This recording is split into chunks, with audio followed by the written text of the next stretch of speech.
આજની ધર્મકથા. પ્રણામ. મોહનીય કર્મના બંધો. આ વિષય ઉપર જળ પૂજા, ચોથી ઢાળ એની પહેલી પૂજા જળ પૂજા,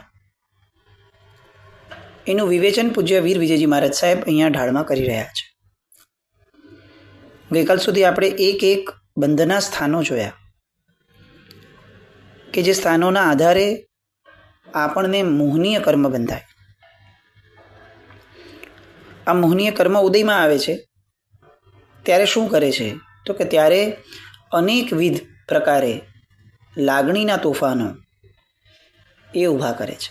ભ્રમ, સ્નેહ, કામ, વિકાર, લોભ, લાલસા, માન, માયા, લોભ, ક્રોધ, જેટલા પણ આપણને નામો આવડે છે આ બધા મોહનીયના પ્રકારો.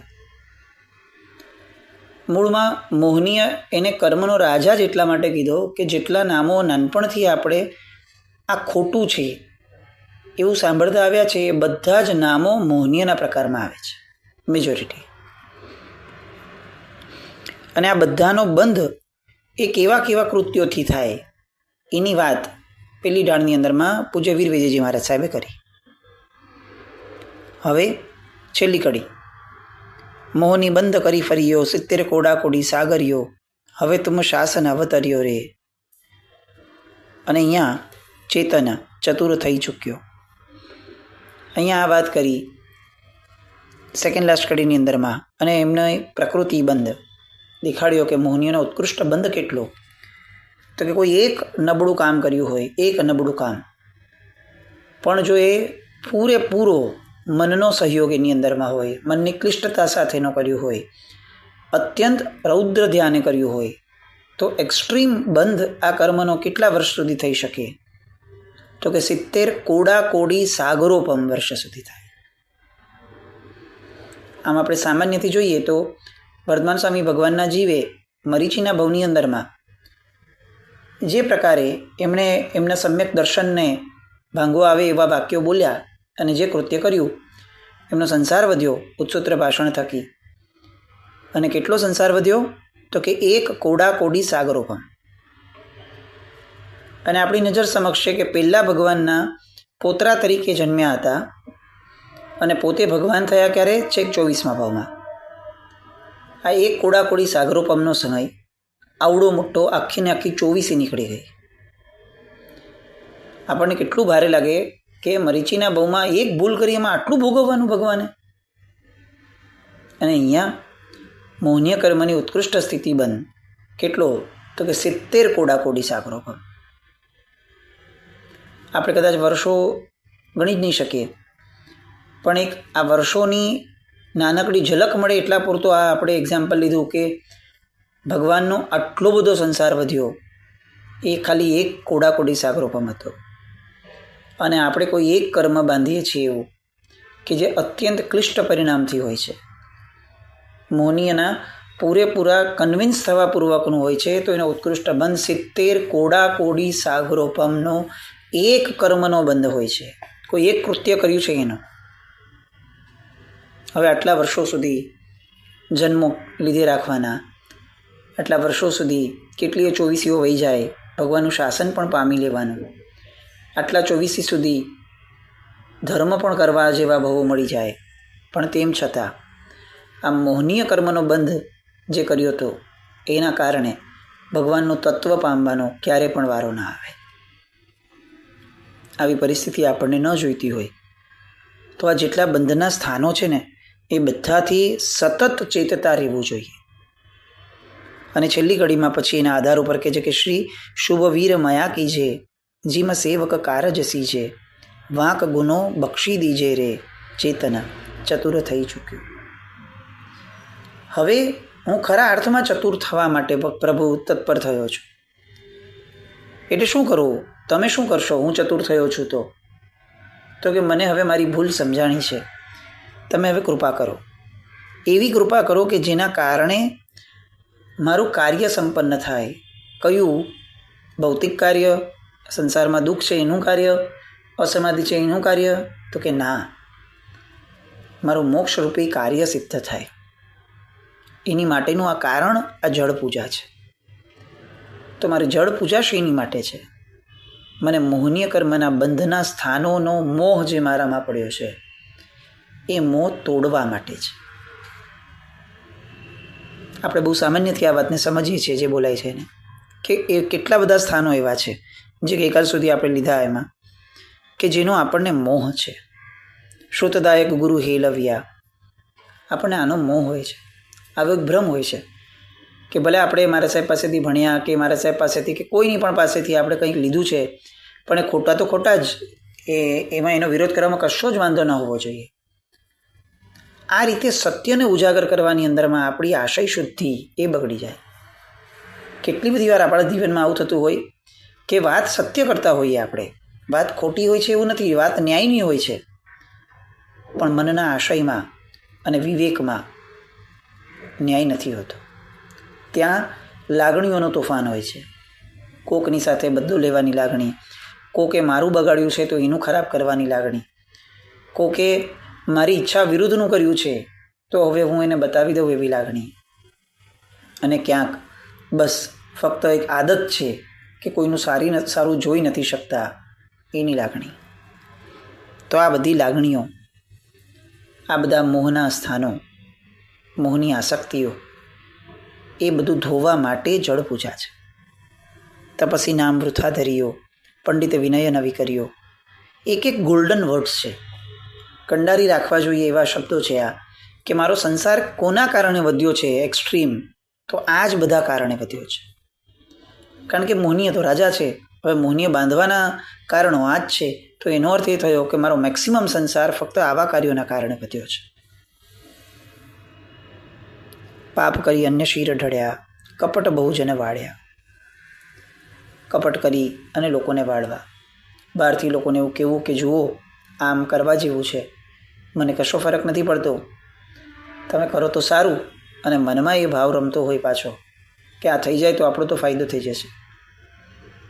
આવું તો અઢળક આપણા જીવનમાં છે, જેનો એનાલિસિસ ફક્ત આપણે જ કરી શકશું જો આપણે પ્રામાણિક થશું તો.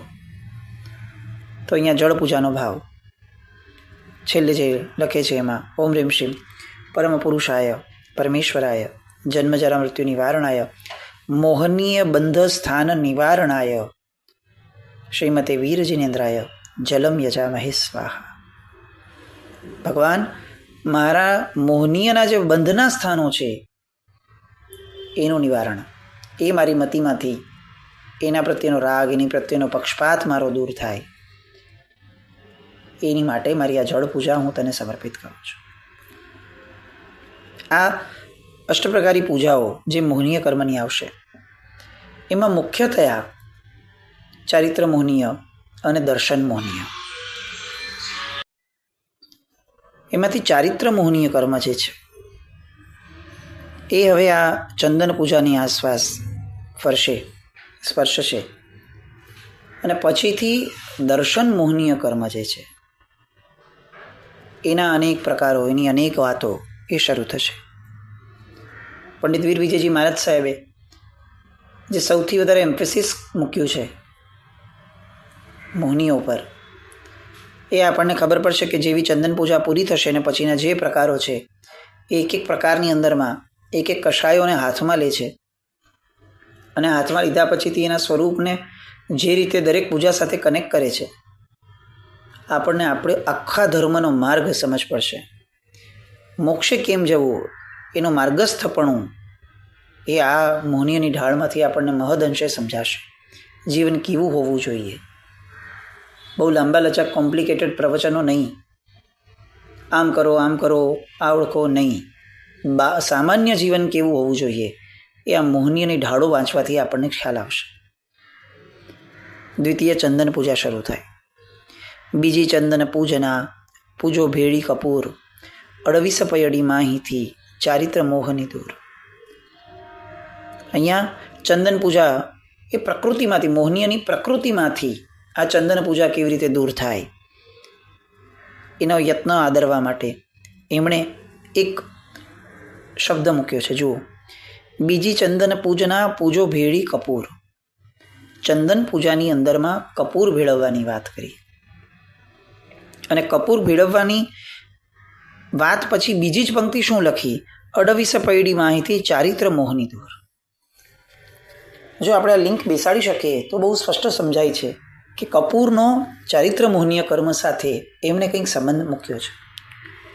ચંદનની અંદરમાં બીજા દ્રવ્યો ભેળવવાનો પણ અહીંયા લખી શક્યા હોત, પણ તેમ છતાં કર્પૂરનો એમણે ચારિત્ર મોહનીય કર્મની સાથે એક બંધ અહીંયા, એક સંબંધ અહીંયા એસ્ટાબ્લિશ કર્યો છે. ચારિત્ર મોહનીય કર્મ એટલે શું? તમે ને હું જાણીએ છીએ કે આ કરવા જેવું નથી.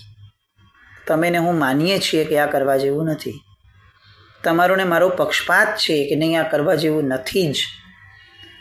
બહુ દ્રઢપણે માન્યતા સુધીના લેવલની માન્યતા છે, પણ આપણાથી છૂટતું નથી. એ સત્વ અંદરથી ઊભું નથી થતું કે હવે આ નથી જ કરવું. જો ખોટું જ છે તો કેમ કરવું છે? આવું સત્વ જે ઊભું નથી થતું, એ સત્વ ઊભું કરવાનું કામ એ ચારિત્ર મોહનીયનું છે, સત્વ અટકાવવાનું કામ. આપણે અત્યાર સુધી બહુ સામાન્ય બાળજીવની કક્ષામાં હોઈએ તો કદાચ આપણને ગુરુ ભગવાન તો એવું શીખવાડ્યું કે ચારિત્ર મોહનીય કર્મ એટલે શું? તો કે તમારી દીક્ષા ન થવા દે. ના, આ બાળજીવની કક્ષા માટે લોકો સમજાવે બરાબર છે, પણ એનું મૂળ તાત્પર્ય અર્થ એ છે કે ચારિત્ર દીક્ષા એ એનો ફક્ત એક ભાગ છે, અને દીક્ષા પણ એનું સાધન છે કે ભાઈ દીક્ષા દ્વારા પણ શું કરવાનું છે કે ચારિત્ર સાધવાનું છે. તો દીક્ષા એ ચારિત્ર નહીં? આવો સામાન્ય પ્રશ્ન આપણને થાય તો અહીંયા ના પાડે છે કે ના, દીક્ષા એ ચારિત્ર ખરું, પણ સર્વસ્વ ચારિત્ર નહીં. દીક્ષા દ્વારા ચારિત્ર સાધવાનું છે. તો ચારિત્ર એટલે શું? તો આયુષ્ય આવશ્યક નિયુક્તિની અંદરમાં એની વ્યાખ્યા લખે છે કે ચારિત્ર એટલે શું? તો કે સંચિત કર્મ જે ભેગા કર્યા છે પૂર્વના, એનાથી સત્વ કેળવવા દ્વારા મુક્ત થવું એ ચારિત્ર. ચય થયો છે એનાથી રિક્ત થવું તે ચારિત્ર. તો હવે આ ચારિત્ર મોહનીય કર્મ એના નિવારણ માટેની ચંદન પૂજા એની ઢાળ અહીંયાથી શરૂ કરે છે. ચંદન પૂજા ચતુર રચાવે, મોહ મહીપતિ મહેલ ખણાવે. ચંદન પૂજા ચતુર રચાવે. સુપર વાત મૂકી છે. એક જો હજી આગળની ઢાળની અંદરનો નિધ્રુવ પંક્તિ હતી શું? તો કે ચેતન ચતુર થઈ ચૂક્યો. હવે એ બીજાની ઢાળની પંક્તિ શું મૂકી? ધ્રુવ પંક્તિ. તો કે ચંદન પૂજા ચતુર રચાવે. ચંદન પૂજા કરવાનો અધિકારી ચંદન પૂજા કોણ કરે છે અહીંયા?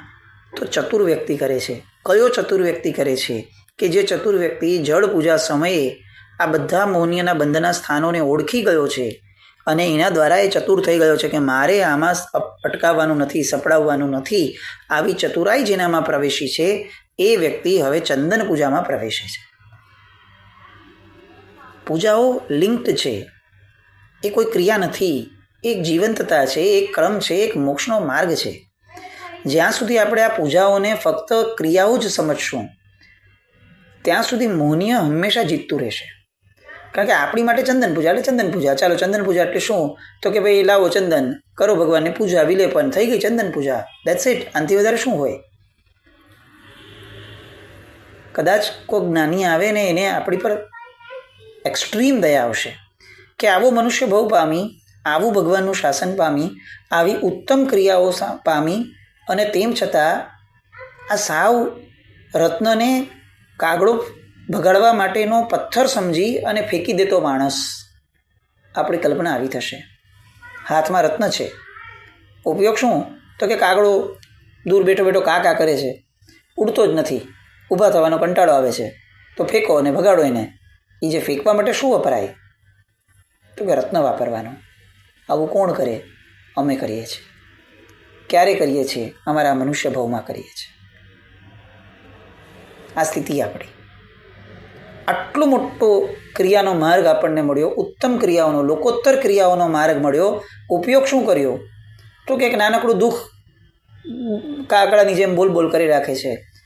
તો શું કર્યું? તો કે લો ક્રિયા, ઊભું કરો પુણ્ય અને ઉડાડો એ દુઃખને, વાત પૂરી કરી નાખો, થઈ ગયો. આપણો રત્નનો ઉપયોગ સફળ થયો. પુણ્ય માટે એક ધર્મ કરવો એ આ જ પ્રક્રિયા છે.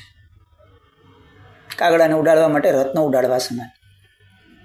જે કોઈના બાપનું સગું નથી થયું એવું પુણ્ય એ ભેગું કરવાનું, એના આધારે મારું જીવન સારું જશે એવું વિચારવાનું અને ઊભું કરવા માટે ધર્મને વાપરવાનો. પુણ્ય જનરેટ થતી વસ્તુ છે, ક્રિએટ કરાતી વસ્તુ ન હોવી જોઈએ. એ ક્રિએશન માટેનું સાધન નથી, એ જનરેટ થઈ જ જવાનું છે. આપણે વિચારીએ કે ન વિચારીએ એ થઈ જ જવાનું છે, પણ એના વિચારે ધર્મ કરવો એ મોહનીય કર્મનું બંધ થશે આપણો. અહીંયા ચંદન પૂજા કોણ રચાવી શકે છે? તો કે ચતુર રચાવે.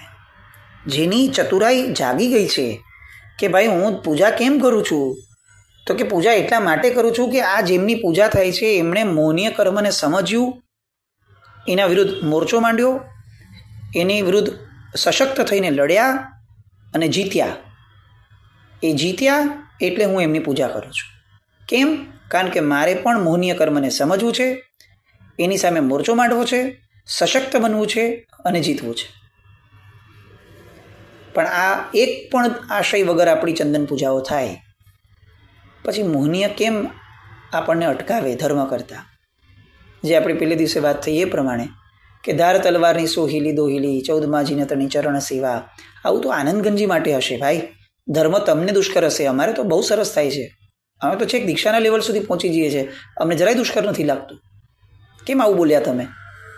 તલવારની ધાર ક્યાં? અને અત્યારે જુઓ કેટલી સરળતા છે. આમ નિયમો લઈ લઈએ, આમ તપશ્ચર્યાઓ કરી લઈએ, અરે માસક ક્ષમણ થઈ જાય, સિદ્ધિ તપ થઈ જાય અમારાથી. ભાઈ દુષ્કર શું છે આમાં? દુષ્કર આ જ છે કે ક્રિયાને આપણે ફક્ત ને ફક્ત એક કાગડો ઉડાડવાના રત્ન તરીકે વાપરીએ છીએ. અહીંયા ચંદન પૂજાની ઢાળની અંદરમાં કેટલો સરસ શબ્દ મૂક્યો, મોહ મહીપતિ મહેલ ખણાવે. મોહ રાજાનો આખો ને આખો મહેલ એ ધણધણાટી કરાવે છે અને ધ્રુજાવે છે. કોણ? તો કે મારી ચંદન પૂજા. કેવી ખુમારી છે! કર્યા 70 વર્ષમાં ચંદન પૂજાના કેટલી વાર સાક્ષાત્કાર આપણને થયા આવા કે મારો મોહ ધ્રુજી ઉઠ્યો અંદરનો એક ચંદન પૂજા દ્વારા. ચારિત્ર મોહની મૂળ જલાવે, જીન ગુણ ધ્યાન અનલ સળગાવે. ચંદન પૂજા ચતુર રચાવે. ચંદન પૂજા શું કરે છે? તો કે ચારિત્ર મોહનીય કર્મનું જે મૂળ છે એ મૂળને બાળે છે. શેના દ્વારા બાળે છે? તો કે જીન ગુણ ધ્યાન અનલ સળગાવે. જીનેશ્વર ભગવંતોમાં અનંત ગુણ જે પડ્યા છે એનું ધ્યાન ધરવાથી, એનો અગ્નિ સળગાવવાથી આ ચારિત્ર મોહનીયનો જે મૂળ છે એ સળગી જાય છે. તો એ અનંત ગુણની અંદરમાં પ્રતીતિ, ચિંતન, મનન, અનુભૂતિ, આ બધાનું માધ્યમ શું? તો કે ચંદન પૂજા. ચંદન પૂજા ભગવાનના દેહ ઉપર કરવાની. ભગવાનનું એક એક અંગ જે છે એ અનંત ગુણના ધારક, અનંત શક્તિઓનું કારક છે. તો એક એક અંગની સ્પર્શના દ્વારા હું શું કરું છું? તો કે ચિંતવના કરું છું કે પ્રભુ આ આપણા આ ઘૂંટણની સ્પર્શના દ્વારા આ થાઓ, આપણા કાંડાની સ્પર્શના દ્વારા આ થાઓ. મૂળમાં કાંડાની પૂજા નથી, કાંડાની સ્પર્શના છે. અને આપણે ત્યાં અત્યાર સુધી આપણી પ્રકૃતિ આ રહી છે કે આપણે કાંડા પર પૂજા કરવાની છે. ભાઈ પૂજા તો ચંદન દ્વારા કરવાની. એમાં આપણને શું પ્રાપ્ત થશે? આપણને સ્પર્શ પ્રાપ્ત થશે. પણ એના પર તો આપણું લક્ષ્ય જ નથી કે હું પ્રભુને સ્પર્શ્યો, પ્રભુના કાંડાને સ્પર્શ્યો. કેવું કાંડો કે જે આવી ખુમારીવાળું છે, જે આવી દાનની જબરદસ્ત શક્તિવાળું છે, એ આખી અલગ વિષય છે પાછો. કે 99 અંગના અલગ અલગ આપણા રહસ્યો છે કે કેમ આ જ અંગ ઉપર પૂજા કરવાની, બીજા કોઈ અંગ કેમ ન લીધા ભગવાનના. પણ તેમ છતાં અહીંયા મૂળ વાત મૂકે છે કે ચારિત્ર મોહની મૂળ જલાવે, જીન ગુણ ધ્યાન અનલ સળગાવે, ચંદન પૂજા ચતુર રચાવે. હવે શું કરે? 4 અનંતાનો બંધી વિષધર સુરવર વસુદત્ત મુનિ રૂપ ધરાવે. 3 નામ એક નાગણી મોટી, પડી બોહણ નાગદત્ત દસાવે. ચંદન પૂજા ચતુર રચાવે.